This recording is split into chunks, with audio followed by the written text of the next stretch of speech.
Seher gelince çıkanda halkı meydanına Uğurçilin kartaları bakımda halkı meydanına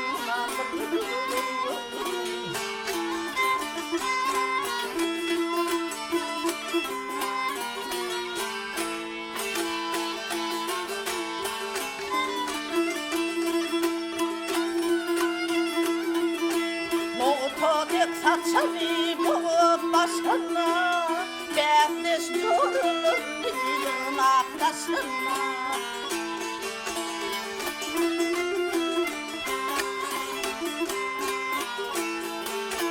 Gülmülen altın kalanlaşına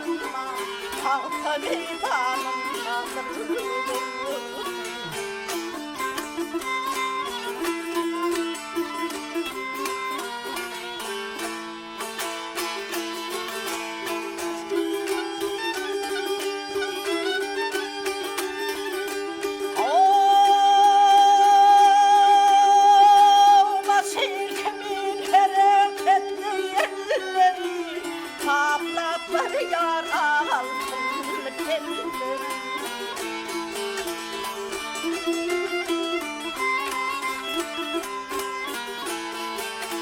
Rahmet bilir gülleyenler çölleri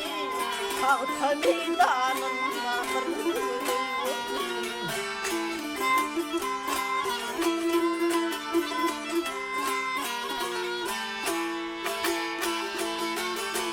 Akman yıldızları yandı göçenme Altın güneşliğe